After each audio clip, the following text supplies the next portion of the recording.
Assalomu alaykum hurmatli o'quvchilar. Hozirgi darsimiz matematika darsi. Matematika darsida biz sanoq va hisob haqida o'rganamiz.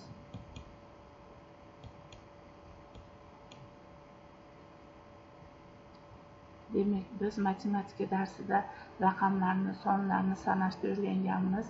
0 dan 9 gacha bo'lgan raqamlarni sanab olamiz. 1 2 3 4 5 6 7 8 9. Har biringiz o'zingiz sanab ko'ring.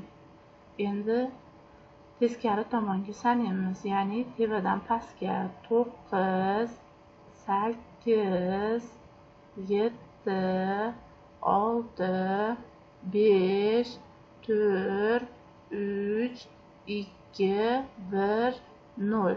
Shu raqamlar ichidan biz navbat bilan raqamlarni yozilishini o'rganayotgan edik. Biz o'tgan darsimizda 2 raqamini yozgan edik. Bugun esa sizlar bilan biz 3 raqamini yozishni o'rganamiz.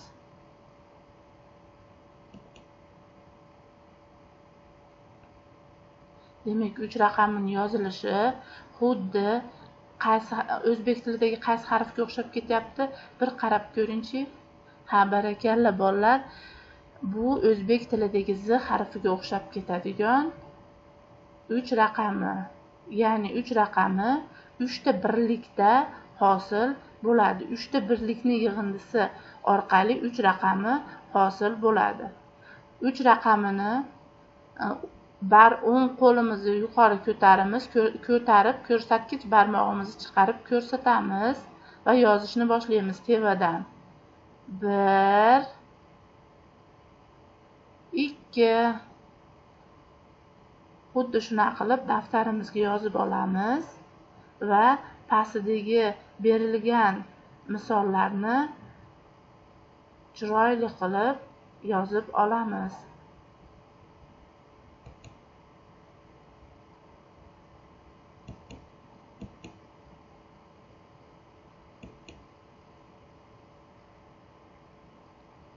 Endi mana bu yozilgan 3 raqamini qaraymiz va daftarimizga bir qator qilib 3 raqamini yozib chiqamiz.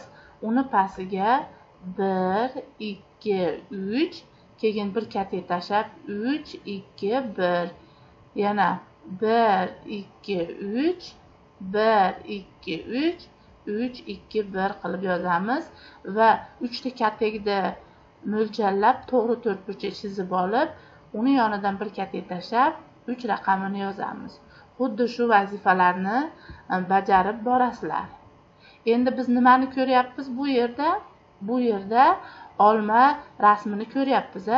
Demak, birinchi olmamiz nechta? Kim aytib qo'yadi menga? Ha, barakalla. 2 ta. Ikkinchi olmamiz nechta? Bitta, barakalla. Endi qarang, 2 bilan 1 ning yig'indisi nechiga teng? Barakalla, 3 ga teng. Demak, 2 bilan 1 ning yig'indisi 3 ga teng. Endi pastdagi bananlarga qaraymiz. Bananlarning soni nechta? Sanab olamiz. 1 2 3. Endi yonida nechta banan turibdi? Bitta banan turibdi. Demak, 3 ta banandan bitta bananni ovorsak nechta banan qoladi? 2 ta banan qoladi. Barakalla. Demak, 3 dan 1 ni kamaytsak, kamayuvchi 2 bo'ladi, 2 chiqadi. Barakalla. Endi aziz o'quvchilar, mevalarni hisoblab chiqamiz. Demak, bu yerda nechta meva turibdi? Qaraymiz. Demak, bu yerda 3 ta shaftoli hamda bitta nima turibdi? Ananas turibdi. Demak, 3 ta shaftoliga bitta ananasni qo'shsak, 3 bilan 4 ning yig'indisi necha bo'ladi? 4 bo'ladi. Barakalla.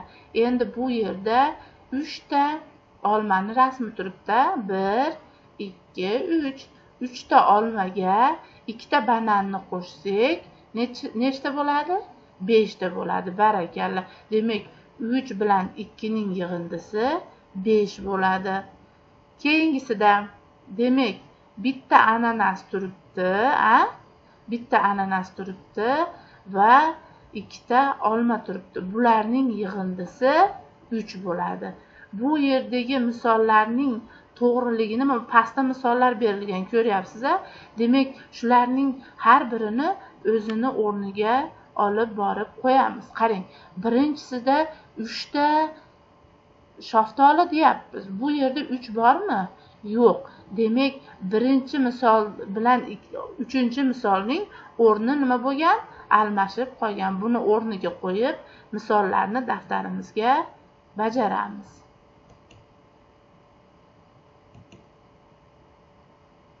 Aziz o'quvchilar, shuning bilan bugungi matematikaga berilgan vazifalar o'z nihoyasiga yetdi.